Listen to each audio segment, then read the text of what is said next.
The Benjamin Dixon Show is only possible with listener support. Go to www.thebenjamindixonshow.com to register for our blog and join the Progressive Army. And now, ladies and gentlemen, You're now about to witness the truth. It's the Benjamin Dixon Show. Welcome, ladies and gentlemen, to the Benjamin Dixon Show. I am your host, Benjamin Dixon. It is Monday, September 19th, 2016. Thank you so much for joining us. This has been, I was unplugged most of the day and most of the weekend because I've been traveling, and I just needed to unplug, and I'm glad that I did, because this weekend has been horrible. Let's just start there. This weekend has been horrible for many, many reasons. So a lot of sad news that we have to cover, and ridiculous news that we have to cover. Ridiculous in the President Obama category. I don't really give President Obama hell too much, but I feel like there's a little bit of hell that I have to give him. And you'll see why later. But in the very tragic category, Terrance Crutcher, Tulsa, Oklahoma. I have the video of him being shot. It is graphic. You know what? Let me not say it's graphic, because we've been desensitized. You can't really see it except you see a man dying. So I'm going to play the video. And the reason I'm going to play the video is because I'm going to play the news report from a police officer on the scene immediately afterwards who lied every 3 seconds. All right. So I'm going to play that audio and that video. So we're going to cover that. And then, of course, the New York, New Jersey, and Minnesota acts of terror, or whatever you want to call them. We'll give you the details about that. But before we venture off into the depressing and the downright angering or infuriating, whatever, my brain is done. The good news, if there is such a thing, is that we have crossed 12,000 subscribers on YouTube. Yeah. So that's a bit of good news. Also, we have a lot of new patrons that have become patrons over the weekend and while I was away. So Justin M.L., I want to thank you for becoming a patron. David, thank you for increasing your pledge. Josh, thank you for becoming a patron. Robert RT, thank you for increasing your pledge. Janet, thank you so much for becoming a patron. Thank you to everyone who supports the show. We will have a bonus show up tonight. As soon as I record the bonus show, we're going to talk about something fascinating as soon as the show is over. So that's pretty much all the happy stuff I have to talk about tonight. So let me just jump into the news. So Tulsa, Oklahoma. Tulsa is not without controversy historically and recently, but tonight we have to talk about Terrance Crutcher, a black Oklahoma man. His picture is on the screen. His car was broken down in the street, in the middle of the street, but nonetheless broken down. Police officers stopped. And I'm going to make a conjecture here based on something I heard the police officer say, who was lying all the way through. But one thing she said was the black man approached the police officers. Now, if your car is broken down and you see a police officer, you're going to think they're here to help me. And so his mindset, Terrance's mindset, must have been, here are police officers here to help me out. Let me go approach officer friendly. Obviously, this was not in the minds of the officers. I believe they were all white. This was not in their minds because they approached it as a hostile situation. Why? Why did they approach this? Were they pursuing, and I'll play the video. You can see his SUV. It was a white SUV. It looks like, if I'm not mistaken, it looked like a Lincoln Navigator or something to that effect. But, you know, don't hold me to that. But were they pursuing a white SUV for some crime? For what purpose did they approach him with so much hostility that it ended up, instead of helping him with a broken down car, they ended up killing him. Officer Gene McKenzie said that he refused to follow commands given by the police officers. This is what she told the Associated Press. They continued to talk to him. He continued to not listen and follow any commands. Now, actually, let me let you hear it in her own words. This is Officer Gene McKenzie. As they were approaching the vehicle, a black male started towards them. They asked him to show his hands. He refused to follow commands given by the officers. They continued to talk to him. He continued not to listen and follow any commands. As they got closer to the vehicle, he reached inside the vehicle, and at that time there was a taser deployment, and then a short time later there was one shot fired. Okay, that's the official story, right? All right, here's the video. The officers are, and I'll narrate for the radio audience. Officers are pulling up. His hands are up. He's walking to the vehicle. Yeah, that's a navigator. And his hands are up, and now there are two officers on him, and he is on the vehicle.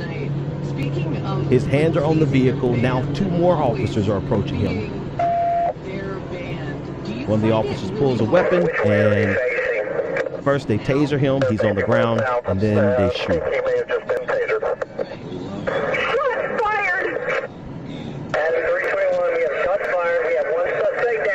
Yeah, I mean, I'm going to run it back. Rewind. I want you to see. I want you to see very closely. If they told him to put his hands up, his hands are up. If they told him to back off, he's backing off. If they say go to your vehicle, he's moving to his vehicle. His hands are now up on the vehicle, and he is basically in custody unless they're going to, whatever else they needed to do to put him in handcuffs. Two other officers don't know what the hell is going on. They ran up with weapons drawn. And within 10 seconds of them being there, boom, he's on the ground dead.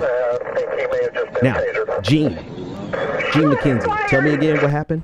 As they were approaching the vehicle, a black male started towards them. They asked him to show his hands. He refused to follow commands given by the officers. They continued to talk to him. He continued not to listen and follow any commands. As they got closer to the vehicle, he reached inside the vehicle, and at that time there was a taser deployment. Yes, that's true. Then a short time later there was one shot fired. There you go. I have to approach this with snark and, sarcasm, or else I will devolve into probably some misogynistic, sexist terms towards her. But I don't even know if she was on that scene. You're right. She might have just been somebody that they threw up there to give their account of the story plausible deniability, so that later on they could say, well, she heard the story wrong. So I'm not going to take it out on her. Just the fact that, there's nothing else to say. I'm going to tell you more about Terrance Crutcher. He had just started music appreciation classes at Tulsa Community College. He was a family man, had 4 children. Let me pull a picture of his family up so you can see he was a family man. So right now there are 4 children who are mourning the death of the murder of their father. I'm sorry, 5 kids. I'm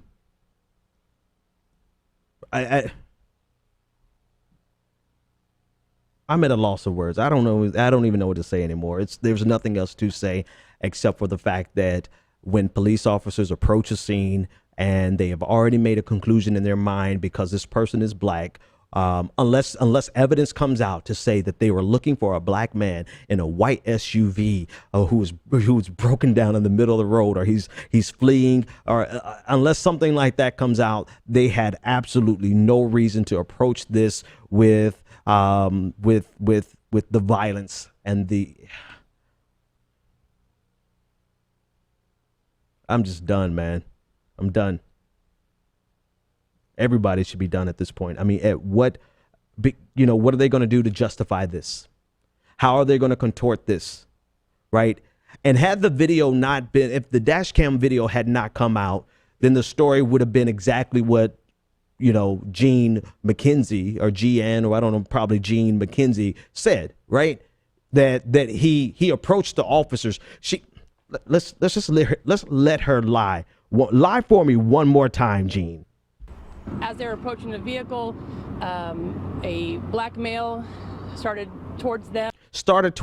All right. So instantly she's making it sound like he's charging. Remember Michael Brown charged? So instantly she's setting up that this black man was just out of control, right? Because that's the next step. He started at them. Okay. Keep lying for me, Gene. Keep lying. Nope. You don't want to keep lying? Here we go. As they were approaching the vehicle, a black male started towards them. They asked him to show his hands. As a black male started towards them, they asked him to show his hands. He refused to follow commands given by the officers. They continued to talk to him. He continued not to listen and follow any commands. As they got closer to the vehicle, he reached inside the vehicle. Was any door open? At that time, there was a taser deployment, and then a short time later, there was a one-shot fire. So had the dash cam video not come out, then the story would have been this barbaric black man came after these heroic white cops, and the white cops had to put him down, just doing the Blue Lives Matter duty.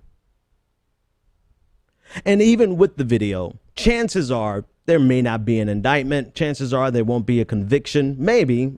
I mean, maybe we have them dead to rights on this one, but chances are not in our favor. The odds are not in our favor that there will be any justice for Terrance.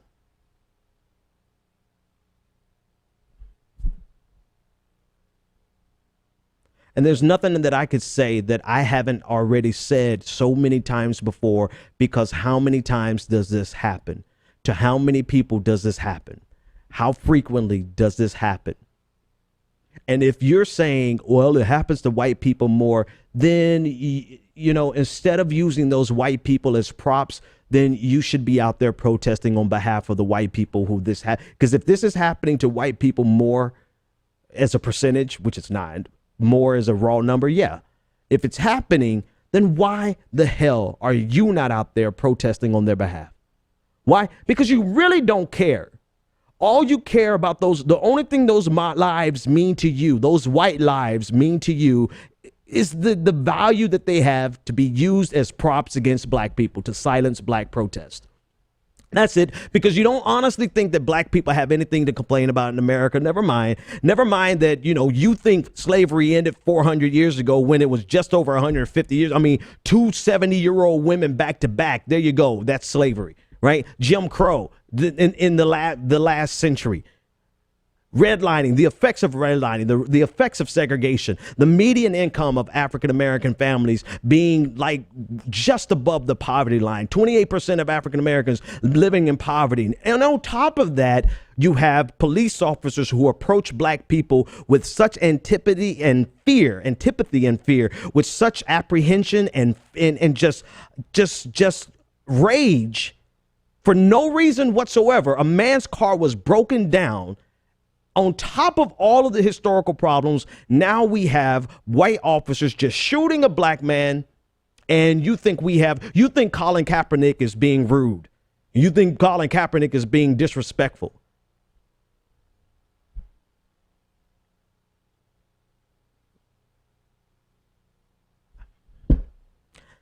All right, I obviously have nothing to say about this anymore. I'm done. 857-600-0518. If you want to join the conversation, maybe you guys can have something to say, because I mean, at this point, I could just go back and get clips of the last 2 years of me covering the news and just put it on repeat and basically cover everything and say everything. It's already been said. I've had to say it too many times. And unless there's some type of real change, I'm going to have to say it again. And that's the problem, is that it's a never ending cycle. Yeah. Anyway, 857-600-0518. Let's before I go, I don't even know where to go after this. I want to go to Obama. After this. I'll cover the New York stuff in a minute. So President Obama has made it clear that he would be offended. Yeah, President Obama has made it clear that he would take it personally if black people don't show up and show love for Hillary Clinton the way we showed up and showed love to him in 2008 and 2012. And I mean, he really preached the sermon, man. He really got out there in front of the Congressional Black Caucus Foundation. And I mean, he just laid it out to black people. You know, he was like, well, I guess I could just let you hear it yourself. Here's President Obama lecturing black people on why we absolutely must vote for Hillary Clinton. And there is another candidate whose defining principle, the central theme of his candidacy, is opposition to all that we've done. There's no such thing as a vote that doesn't matter. It all matters. Mm-hmm. And after we have achieved historic turnout in 2008 and 2012, especially in the African American community, I will consider it a personal insult, an insult to my legacy, if this community lets down its guard and fails to activate itself in this election. You want to give me a good send-off? Go vote! Yeah, hey, ABC. Yeah, I took that straight from ABC. Bruh, I have zero tolerance. Like, my tolerance level is really, really low right now. I really don't have it in me. And I like Obama, man. I do. I just genuinely like him as a person. Forget all the bad politics, forget all of the neoliberalism. I'm fond of Obama, but Obama clearly hasn't been in the black community long enough to understand that you can't just pony off the black card. You can't just automatically assume that we are going to support Hillary Clinton just because you said so. And you cannot automatically assume that we're going to give a shit that you are going to be offended if we don't support Hillary Clinton. You can't assume that because you know what? We don't care. We don't. Some of them do. The CBC does, right? Your firewall, they care, but the rest of us, I like Obama, but what legacy? What legacy in the black community? The best you could say that he's done for the black community is the Affordable Care Act. My brother's keeper is like this penance of a program that's more about, pull your pants up, that's improperly funded, that doesn't address the systemic problems that African-American men face. So forget about that. That does nothing for the broader African-American community or even for the black men that it's supposed to target. But the best you could say he did for African Americans was the Affordable Care Act. And there's still a few million people who are not covered by that. He did not. A matter of fact, he made it clear on many occasions that he was not the quote unquote black president, the president of black America. So that now that you're trying to pull our card, President Obama, we have to return in kind and say, what did you do for the black community such that we should give a rat's ass about your legacy? Now, are you saying you just don't want Donald Trump to follow you? Okay. All right. I could dig that. Are you saying that you don't want a racist, fascist, xenophobic, Islamophobic, homophobic, just son of a bitch, Donald Trump, piece of shit that he is to follow you? Okay. But don't put the burden on the black community to carry Hillary Clinton when Hillary Clinton does not appeal to so many of us. It's like the same thing they're doing with millennials. right? Everyone is losing their mind because 26% of millennials are supporting Gary Johnson. And I believe 15% or close to 15% are supporting Jill Stein, and about 14% are supporting Donald Trump. I may have those numbers transposed, but over 49% of millennials are not going to support Hillary Clinton. Are you going to be offended by them as well, President Obama? And if so, why is it the responsibility of marginalized groups, minority groups, to rescue America from Donald Trump when America could have rescued itself when the Democratic Party could have rescued themselves by nominating a candidate that actually could beat Donald Trump without having to put the pressure on all the minority groups? Why is it our burden? Why is it the black community's burden to save America from Donald Trump? And most of all, why do you think we owe you anything? And I like you. I personally just, I'm fond of the Obama family. I love the Obamas. I mean, I'm not going to let too many people, even in my circle, talk bad about you. Matter of fact, y'all calling in who want to talk about it, just watch your mouth. It's President Obama, right? I'm keeping it 100. But he called us out. We got to call. What have you done for the black community for us to actually care about your legacy to and for the black community? Your legacy is the first black president. Oh, I guess that's what you're saying, right? That somehow we should have this collective support for President Obama, no matter what his legacy has been, or no matter what his politics have been for black Americans. Unfortunately for your legacy, we have evolved past that. You still have a group of firewall people. You still have a group of older African Americans who, no matter what, hell or high water, they're going to always stand by President Obama. But the rest of us who understand the effects of his policies, the absenteeism of his specific policies for the black community in the face of very specific policies for other communities, which should have been done. The things that he did for the LGBTQ community should have been done. And thank you for doing those. Now, where were the racially specific policies for the black community? You didn't want to be the black president, but you're okay being the first LGBTQ president, according to the Time magazine cover or something, right?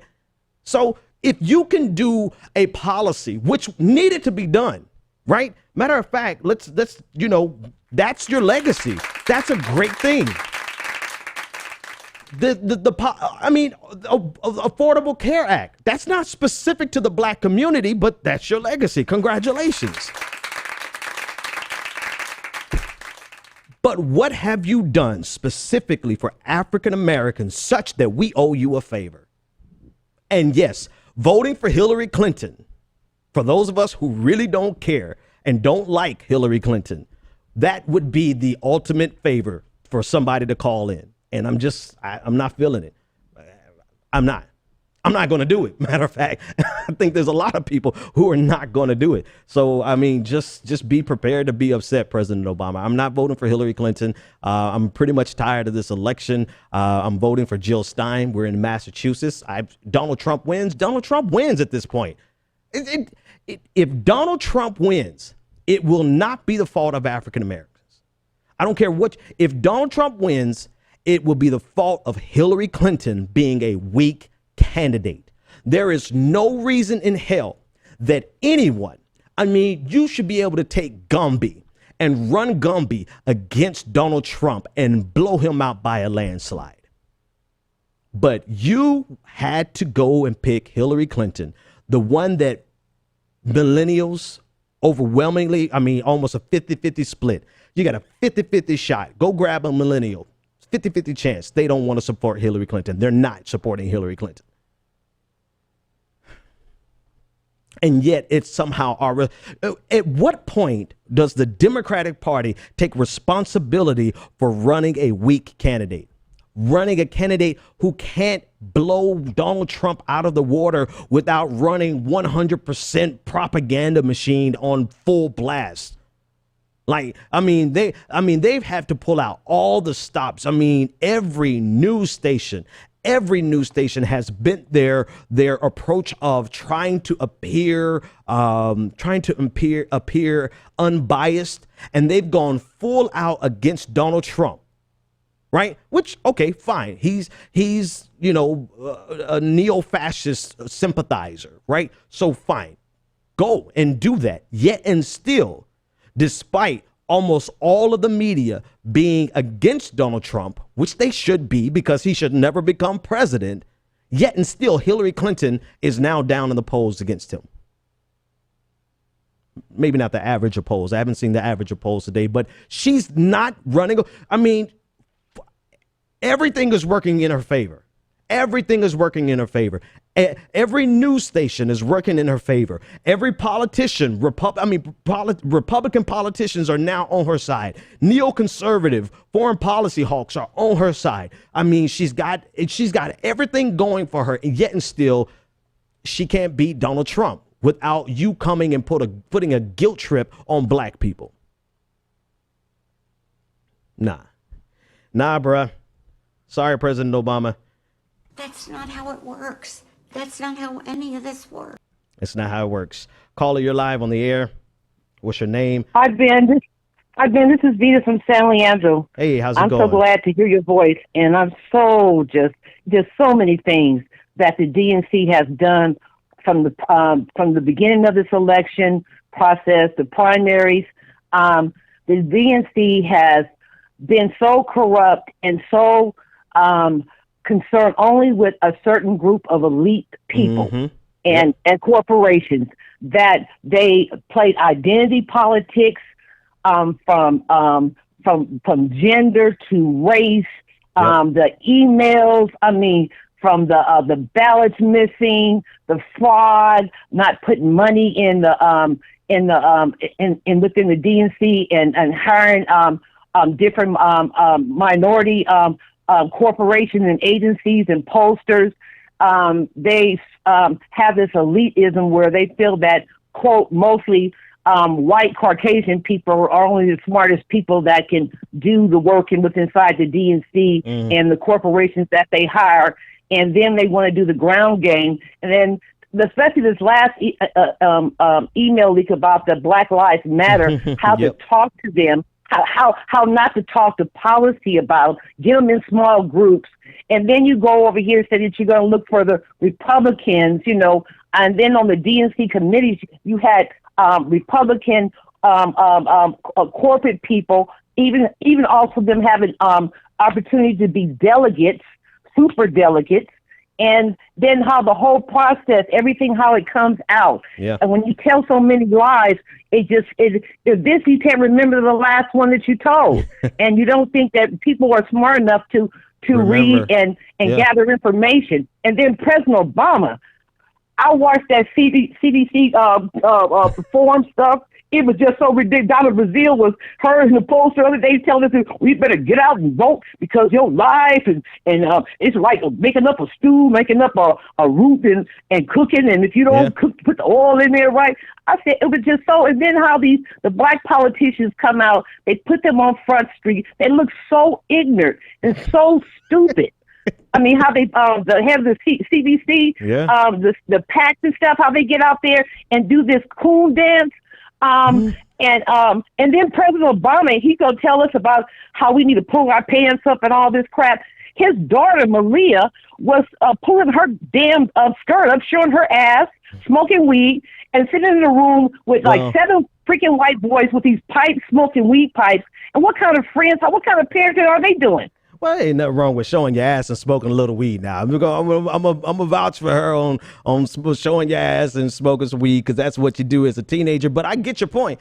I mean, to your bigger point, telling us to thanks for the call, telling us to straighten up and pull our pants up when teenagers should have this space to be teenagers because they've clearly given their daughter space to be teenagers. But to your broader point is the shenanigans have gone on too long, and I'm just at the point where I don't care, man. I don't care. Yeah, Donald Trump would be a disaster. Yes, it would be the worst thing in the world to have Donald Trump as a president because the reason I believe it's the worst thing in the world to have Donald Trump as a president is because he is a black box. We do not know what he's going to do. And it is foolish to assume that because you don't know what a person is going to do, you can assume the best. No, because that's not how international leaders are going to see Donald Trump. When they see a black box, they automatically have to assume the very worst about that person.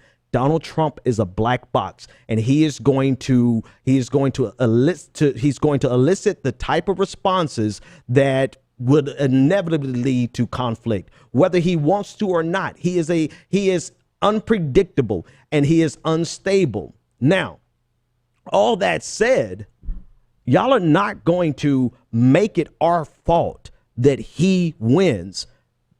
Not when you forced Hillary Clinton down the nation's throat. You're not. It is nobody's fault but the DNC and Team Hillary Clinton and everybody who's going to support her. You have nominated one of the weakest candidates in American history, second only to Donald Trump, the most unliked candidate in American history, second only to Donald Trump.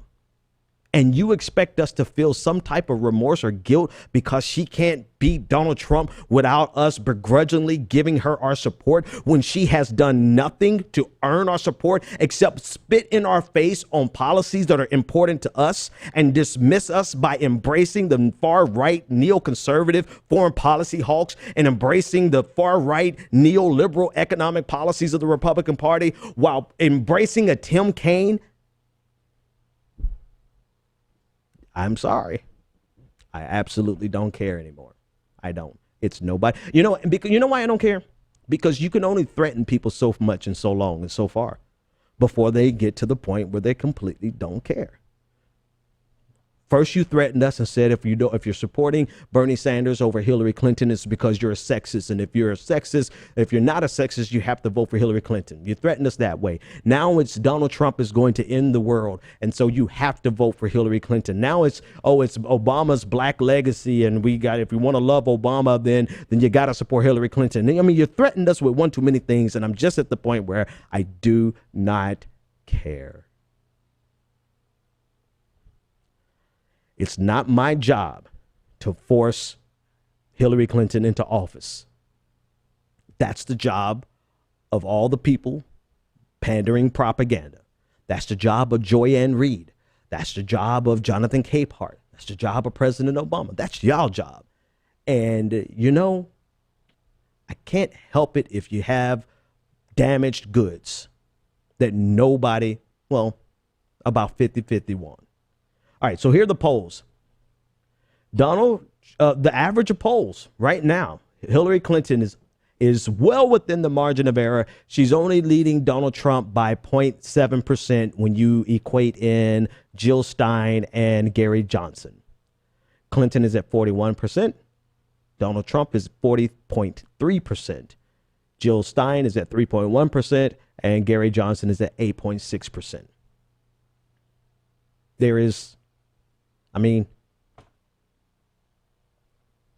Sorry. Don't know what to tell you, Obama. Caller, you're live on the air. What's your name, comment, and or question? Hi, I'm Isha, and I was on your show a few weeks ago, Hey, but Isha. I just wanted to call because I wanted to just correct the record about Obamacare and black people. Is that right? Maybe I used the wrong word. I'm sorry. Yeah, that's fine. But I was looking up the Urban Institute, which is a nonprofit research group, and this is what they say, just in their abstract. More than half of all black individuals and families that live in the 21 states that have not expanded Medicare eligibility, according to a report. As a result, 1.4 million black individuals are stuck in an eligibility gap where they make too much to purchase coverage and too little to purchase coverage and too much to qualify for Medicaid. And and African Americans are less likely. African Americans are 12% less likely to see benefits under Obamacare compared to other racial groups, according to this research report. So, so basically, Obamacare has not really helped African Americans as much as like complete socialized health insurance would have. Oh, well, by all means. Now, if we're comparing it to a single payer system, Obamacare is nothing, right? And it really can't compare. But thank you for bringing that data, because, I'm just going on the assumption that somebody black benefited from Obamacare. But as the gap, I mean, that happens to so many people, but especially the African Americans, where you make too much to get any assistance, but not enough to survive on your own without going into massive debt. Isha, thanks so much for the call. 857-600-0518 if you want to join the conversation. But I don't know. I guess you guys, I don't know if you can tell, but I'm just done. I'm done with it. I'm done. We'll talk about it. Call in. We'll talk about it. But in terms of actually, we did our part. We've been doing our part. We're continuing to do our part by doing what we believe is best and true, and that's being true to ourselves. Instead of simply saying Hillary Clinton, you may not like Hillary Clinton, she's not the best option, but we shoved her down your throats, but we're here now, and Donald Trump is the only other option. So but what they're doing instead is trying to give us a guilt trip instead of empowering us. They're trying to berate us and browbeat us into submission, and human nature always rejects that. Always. Do you even do psychology 101, bro? Like, you cannot guilt trip people into doing something, not at this juncture. You can't. It's too late. It's over. It's done. I'm tired. I'm tired of talking about it. I don't even know if I want to talk about New York. Like, I'm at the point where I don't even care about anything anymore, bro. It's tiring. Because I'm looking over here on Twitter, right? Here's a bird's eye view, and I can't pull the video for you, but you can hear the audio a little bit. But this is a bird's eye view of Terrance. He's walking back to his vehicle, and you can see that he did not reach inside of his vehicle. He did not do anything but put his hands up on the truck, and they opened fire, and he's dead. I mean, it's hard to care about anything when you see something this blatant. I mean, and people not even respond. I mean, I'll pull this video and I'll make sure you guys get the chance to see it. But this is a bird's eye view of Terrance Crutcher just, doing everything they told him to do and still getting killed. 857-600-0518 if you want to join the conversation. So let me pull myself together here and cover some news. That's the best thing I can do right now. What time is that? Shit, we still got 35 minutes left dealing with all this foolishness, this insanity. All right, so the New York City and the New Jersey bombings. Let's go there. So Ahmad Khan Rahami, 28-year-old suspect in the bombing in the Chelsea neighborhood of Manhattan that injured 29 people on Saturday night, was arrested today in New Jersey. He was on Saturday morning. There was a pipe bomb that exploded in New Jersey. On Sunday evening, there was a pressure cooker bomb that went off. All of those things have been laid at the feet of Ahmad Khan Rahami. During the arrest, there was apparently a shootout. And so in addition to the terrorism charges, there are also charges of attempted murder against police officers. In New York, there were 29 people who were injured by the bomb on Sunday night in Chelsea. And in New Jersey, there were no reports of injuries, but the device was found in a backpack by two guys who rummaged through it looking for valuables, only to discover that it was an explosive device. The police sent out their bomb squad robot to defuse it, and one of the bombs did detonate. So again, Ahmad Khan Rahami. So he was taken into custody today, and this was after the shootout. And I want to pull up the picture so that you can see, he was shot, and apparently he had been sleeping outside of a bar. And once the all points bulletin went out, alerts went out everywhere. It was the bar owner realized that this guy was sleeping outside of his bar. He called the police. The police arrived, and a shootout ensued. They tracked him because he appeared on surveillance video leading up to the explosion, and he also had his phone taped to the pressure cooker. Not wired to be remotely detonated, but taped, right? Taped. This story is crazy. One, because a man who has actually, before I even go there, I want to show you a little footage. It's hard to see, but it's worth seeing. It was a pretty big explosion in New York. So I want you to watch closely. Look at the top right-hand side of this video that I'm getting ready to play, and you can see how large the explosion was. And it goes by really quickly. You already missed it. I'm going to play it again. Take a quick look. Here it is. Boom. All right, so that's the only footage that we actually have, and that's from you see everyone scattering to get away. So 29 people were injured. Thankfully, no one was killed.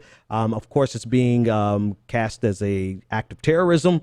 Mayor de Blasio stated that this week will see an unprecedented amount of police force and et cetera, all the things that you would expect to come after a quote unquote act of terrorism. Yet and still, this is a crazy story. Why?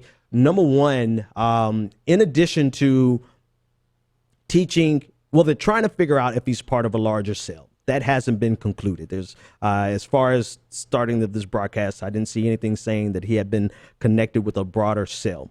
But in the process of learning of how to make bombs, there's also training that terrorist organizations offer, and just simply online, that shows you where to place the bomb.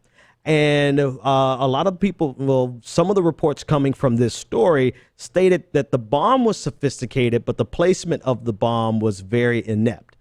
In other words, he knew how to make a bomb, but he didn't know how to place the bomb. The bomb was not placed where it could kill a lot of people. And that's a good thing. We're grateful for that. Yet and still, it doesn't seem consistent with a standard the pressure cooker bomb was placed in the Boston Marathon at the very end of the marathon, right? And that really wreaked a significant amount of terror on the city of Boston. And I don't know what I'm saying other than to say that this is a very strange story, that one, the placement of the bomb was considered by experts to be completely inept, despite the sophistication of the device. Two, he taped a phone. I mean, they traced him via his cell phone that was left right there. Three, he was asleep outside of a bar, not even trying to get away, not trying to escape, not trying to, you know.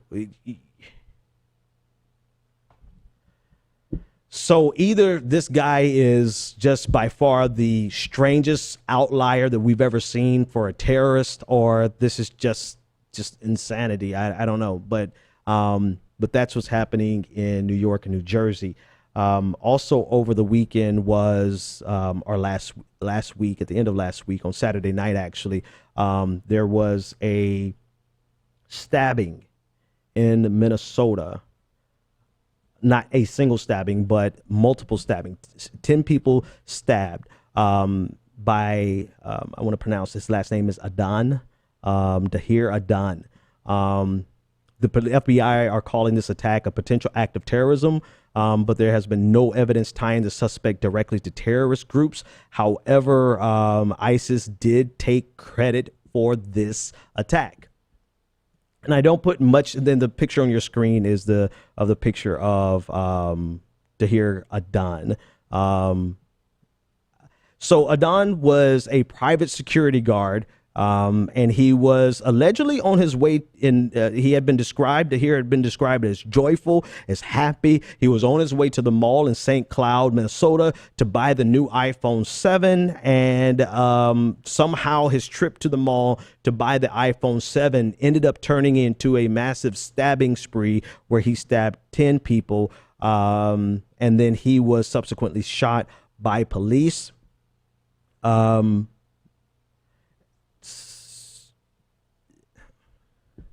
Federal law enforcement sources and Somali community leaders, according to CNN, stated that they identified Adnan, and an ISIS-linked news agency praised him as a soldier of the Islamic State. Again, I don't put a lot of credence on anything that ISIS says after the fact, because they will take credit for anything they can get their hands on and take credit for. Matter of fact, I'm surprised they haven't taken credit for the explosion in New York and New Jersey, because that's their MO. Active terrorism will claim it. And that's how they spread their propaganda. Yet and still, to hear Adnan stabbed 10 people and was shot by an off-duty cop. And this was after he went to the mall to buy an iPhone 7. Somewhere between buying the iPhone 7 and going home to use the phone, he ended up stabbing 10 people.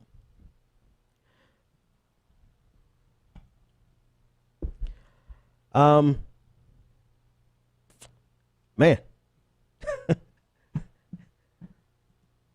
I don't know what to think anymore. So between Minnesota, between Tulsa, between New York, I mean, it's just, and then between President Obama, I think these are like the most depressing news stories I've come across in a little while, only because it's just, I don't know, it's just weighing down on me to the point where you have to become almost apathetic to not internalize it and not to completely snap at the insanity that surrounds us every single day. There's not a day that we can go by without something ridiculous happening, and we become desensitized to it. And it becomes normalized, right? This violence becomes normal. We simply, and then the reaction to the violence becomes normal because we instantly politicize it. I mean, as soon as the explosions happened in New York, everyone took that as an opportunity to attack Islam without having any information about it. They just automatically assumed and attacked Islam. And then you had everyone on the other side of the equation trying to protect Islam when, and then the same exact thing, the same political reactions with the murder of Terrance Crutcher. You have the Blue Lives Matter and the White Lives Matter people scrambling to find a way to justify it. And the usual standard battle lines are drawn, and it is the ultimate formula for us to make no progress whatsoever on anything. And I think that's the part that is driving me the most, the craziest, is that no matter what happens, we have perfected a formula to do nothing, while simultaneously feigning outrage, right? And maybe we're not feigning outrage. Maybe we are outraged. But despite our outrage, we have perfected a formula to get nothing done. Nothing changes. And I've been aware of this for some time, right? I believe it was 2013, the shooting in Connecticut. All the children that were killed, and we did nothing. I mean, nothing changed, right? Once I realized that someone can shoot up, I believe, 25 total people, and the majority of them were elementary school students. Once I realized they could get away with that without us changing anything, I realized there's nothing that we're actually going to change in America. Nothing. And so now with the police shooting of officer shooting of African-American men and women, we get outraged. People draw their lines in the sand and nothing changes. People protest and nothing changes. That's because our system is designed to absorb all of our outrage. It's baked into the system. There's nothing, protest, march, boycott, all these things. The system is designed to just absorb it and allow life to continue exactly the way we see it right now.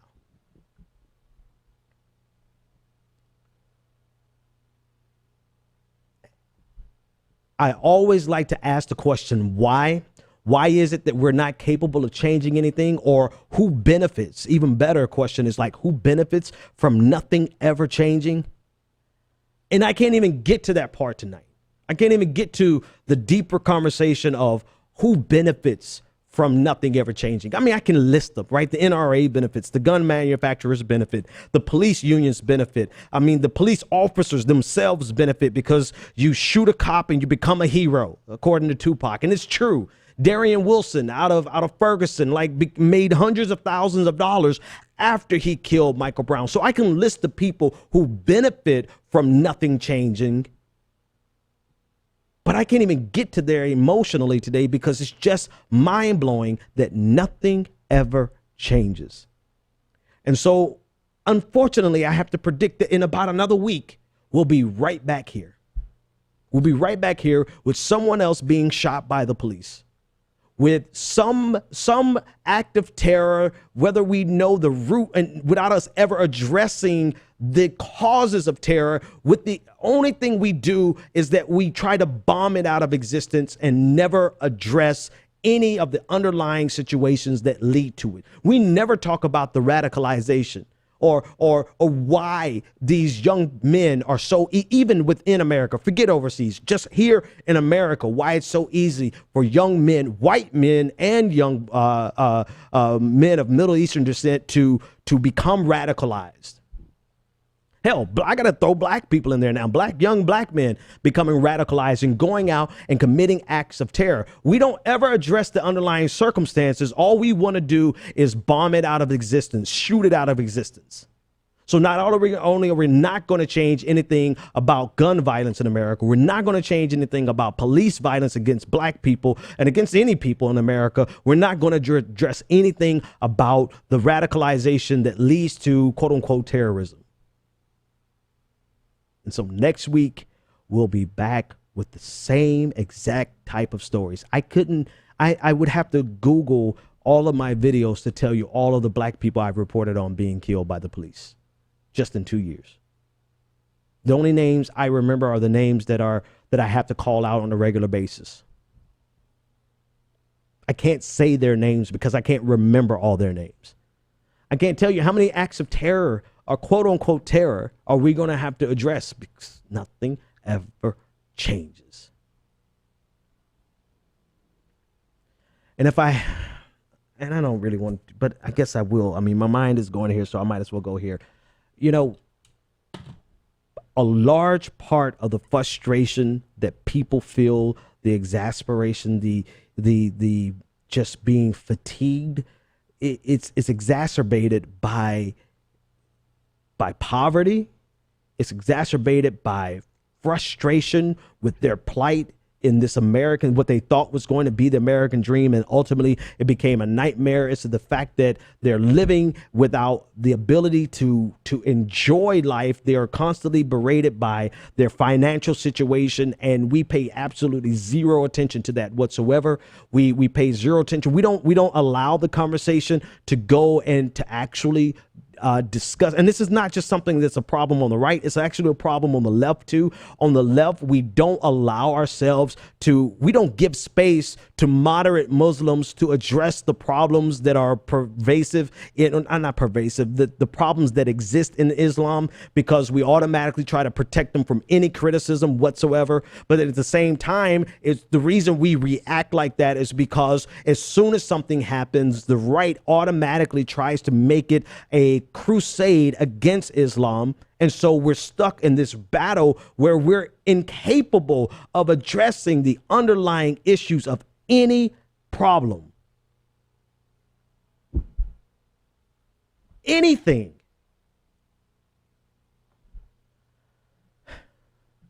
And I've got the sinking feeling in my stomach that that's exactly the way they want it.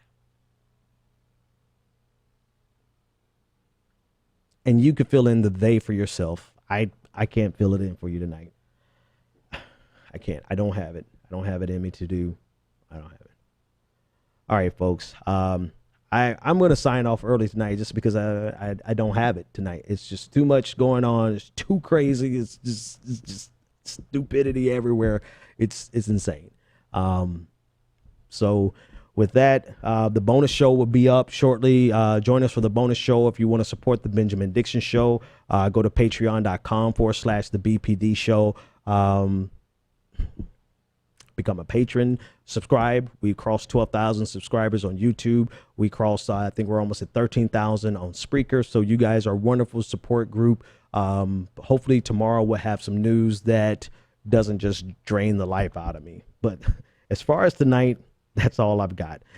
See you guys at the after show. Good night. The Benjamin Dixon Show is only possible with listener support. Go to www.thebenjamindixonshow.com to register for our blog, join the Progressive Army, and support The Benjamin Dixon Show. It's Ben Dixon! If you like this episode, be sure to share, like, and subscribe.